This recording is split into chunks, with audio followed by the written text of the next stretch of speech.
কথা কি বোঝেন নাই?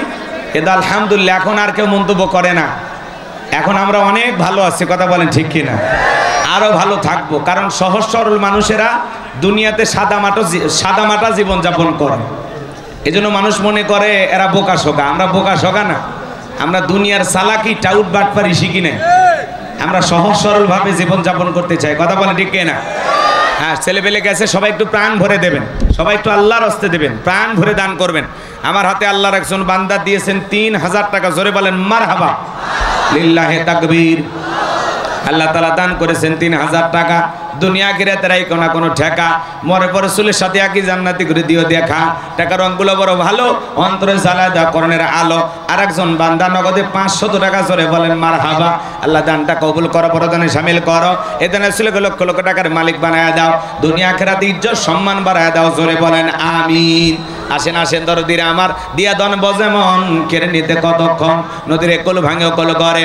এই তো নদীর খেলা, সকালবেলার টাকাওয়ালা তুই ফকিরি সন্ধ্যাবেলা। দান করিলে মাল কমে না, নেকির পাল্লা হয় ভারী, গুনাহ খাতা মাফ করে দিয়া আল্লাহ জান্নাতে বানা দিও ঘর বাড়ি, জোরে বলেন মারহাবা। লা ইলাহা ইল্লাল্লাহ, জোরে লা ইলাহা। ছেলে পেলে গেছে ভাই, সবাই প্রাণ ভরে দেন। দাঁড়ানো ভাইদের কাছে যাবো, এই বাবুরা দাঁড়ানো ভাইদের কাছে যাবা তোমরা। হ্যাঁ হ্যাঁ, মহিলা প্যানেল লোকজন যারা কালেকশন করতেছেন, যারা যেভাবে কালেকশন করতেছেন, দয়া করে টাকাগুলো মঞ্চে পাঠায় দিবেন। আবার কেউ নিজের মনে করে বাড়িতে নিয়ে যায় না, শোনা। হ্যাঁ, টাকাগুলো পৌঁছায় দিও। ভাই আমার হাতে দেওয়ার মতো আর কেউ নাই, আর দেবেন না? আছে আছে, কেউ আছে থাকলে দেন, তাড়াতাড়ি সবাই একটু প্রাণ ভরে দেন। সবাই ব্যাগে দিয়ে দিয়েছে না? আল্লাহ কবুল করেন, জোরে বলেন আমিন। এত কাছে যাওয়া লাগে, একটু দূরে থেকে হয় না, খুব কাছে যাওয়া লাগে।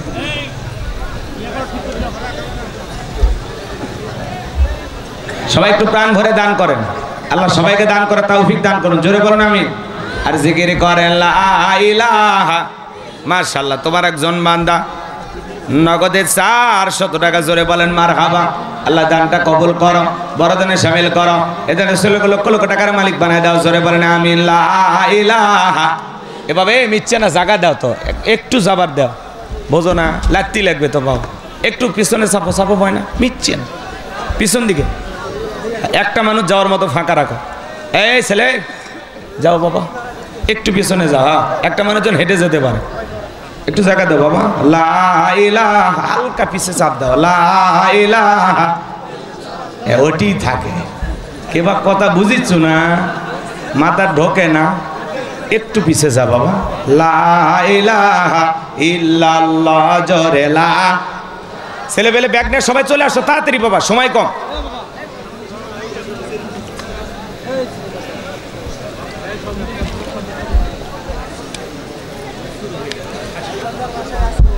হ্যাঁ জি করে, আমি আলোচনায় গেলাম। হ্যাঁ, যা হয়েছে আলহামদুলিল্লাহ মানে। আকন্দ ভাই তো কালেকশন করছে। আরে আকন্দ ভাই যে কালেকশন পারে, তারপরে আমি চাও মানে বোকামি খুব পারে। হ্যাঁ শোনেন, আমি বেশি না 1.5 ঘন্টার সময় আপনাদের কাছে চাই, মানে দেরি করে উঠছে তো, ভাঙ্গা মাহফিল সাঙ্গা করা খুব কঠিন। ওই দিন হলে মনে হয় এর চাইতে আরো বেশি লোক হইতো। অনেকে চিন্তা ভাবনা করতেছে আজকেও হবে কিনা, তাই না? দ্বিতীয়দ্বন্দ্বে ছিল, তবে আলহামদুলিল্লাহ যে প্রশাসনের ভাইয়েরা, শোনেন পিছনে 2 ঘন্টা 3 ঘন্টা করি না, আরো 1টার পরে তুলে দেন। কারণ রাত 12টার পরে আসলে ওয়াজ করারও মন মানসিকতা থাকে না, শ্রোতাদের শোনারও ইচ্ছা থাকে না, এরকম একটা বিষয়, তাই না? তা আমি আপনাদের উদ্দেশ্যে বলতে চাই, যদি আপনারা ধৈর্য নিয়ে থাকেন, হয় 1 ঘন্টা বা 1.5 ঘন্টা, এখন কোন দিকে যাবেন আপনারা বলেন? 1.5 ঘন্টা, 2 ঘন্টা, এখন যা বাজে বাজুক, রাত 1:30টা পর্যন্ত থাকবেন, তাহলে 1.5 ঘন্টার একটু বেশি হচ্ছে। মানে শোনেন, আধা ঘন্টায় 1 ঘন্টায় ওয়াজ করা যায় না, মানে বোঝেনি তো। আর যদি বলেন হুজুর ফাঁকি মারেন, তাহলে তো 20 মিনিটে হবে। যেহেতু আপনারা আসছেন একটু শোনার জন্য, আমি আসছি বলার জন্য, তাই না? আমি কি বলতে চাই একটু শুনবেন না? নাকি কাটা মারার কাজ শুরু হয়েছে, দেরি হইলে কষ্ট হবে? 1:30টা পর্যন্ত একটু থাকে না? থাকবেন তো ইনশাল্লাহ? কারা কারা থাকবেন না তারা হাত তোলেন। যারা থাকবেন না, থাকবেন না, চলে যাবেন। রাত 1:30 পর্যন্ত কারা কারা বসে থাকবেন 2 হাত তুলে বলেন ইনশাআল্লাহ। আর একটু জোরে বলেন ইনশাআল্লাহ। আল্লাহ কবুল করেন, জোরে বলেন আমিন। এই যে হাত তুলে ওয়াদা দিলেন, ওয়াদা ভঙ্গ করা কিসের লক্ষণ? মুনাফিকের লক্ষণ। ওইটা মাথায় থাকা লাগবে। এই 1.5 ঘন্টার সময় আমি আপনাদের কাছে চাই। আলোচনাটা অনেক লম্বা, এজন্য একটু 1.5 ঘন্টা নিলাম, তাছাড়া 1 ঘন্টাও শেষ করা যেত। আপনারা একটু আমাদের সময় দেন, আমি একটু আলোচনায় চলে যাই। অনেক দিন ধরে আপনাদের সাথে দেখাই হয় কম, তাই না? অনেক কষ্ট করে আসছেন আপনারা। আসলে আমার নিজের এলাকার মানুষও দেখেই মায়া লাগে, বুঝেন নাই? নিজের এলাকা ওয়াজ করেও শান্তি পাওয়া যায়।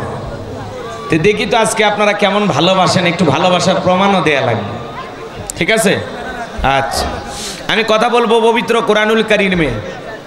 এদিক ভাই, এই যে আপনারা যদি মঞ্চে কথা বলেন আর এই সামনে কথা বলেন, তাহলে আলোচনা করতে আমার কষ্ট হবে।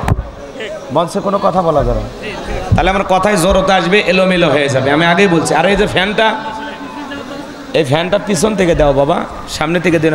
এই যে বালিগুলো উড়ে উড়ে আসতেছে, ধুলে ধুলে, এটা এই মঞ্চের দিকে তুলে এই দিক থেকে বাতাস, কর্নার থেকে।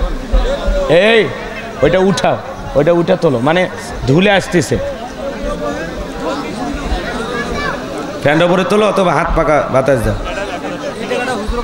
শফিকুল ডাক্তার 2000 আর ব্যাংকের ম্যাডাম 1000, 3000। বাপরে, আমারও ভালোবাসার মানুষ আছে, এতগুলো টাকা আমারে দিল। ঠিক আছে, আলহামদুলিল্লাহ। হাদিয়া যা দিয়েছে আলহামদুলিল্লাহ, পকেটে রাখবো। আচ্ছা আচ্ছা, এদিক খেয়াল করেন। রাত 1:30 পর্যন্ত দয়া করে কেউ ওঠা বসা করে পরিবেশ নষ্ট করবেন। আর যদি কারো ওঠার নিয়ত থাকে, আপনি এখনই যান। ওয়াজ শুরু করার পরে উঠলে খারাপ লাগে।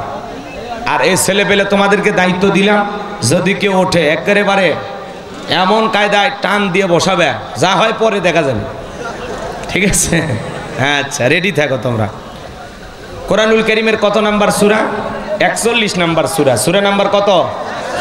সূরাটির নাম হামিম আস-সিজদা। বলেন কি নাম? হামিম আস-সিজদা। মোট আয়াত আছে 54টি, রুকু আছে 6টি। বিশ্বনবীর মক্কার জিন্দেগিতে এই সূরাটি নাজিল হয়েছেন। আমি আপনাদের সামনে একটি আয়াতে কারিমা তিলাওয়াত করেছি, আয়াতের নাম্বার হলো 30। এই আলোচনা কবুল করার পরে আল্লাহ যেন আমাদের সবাইকে পার করে দেন ফুলসিরাতের ব্রিজ। জোরে বলেন আমিন। আয়াতে কারিমা পাবেন কোথায়? 24 নাম্বার পারার 19 নাম্বার পৃষ্ঠার 3 নাম্বার লাইনে এই আয়াতে কারিমা রয়েছে। বলুন আল্লাহু আকবার। কোনো ভূমিকা দেব না, রাত এত বাজে, তাও যদি ভূমিকা আধা ঘন্টা খাই তাহলে তো আরো সমস্যা, তাই না? একেবারে ডাইরেক্ট আলোচনা, জবান ছেড়ে সবাই আমার সাথে।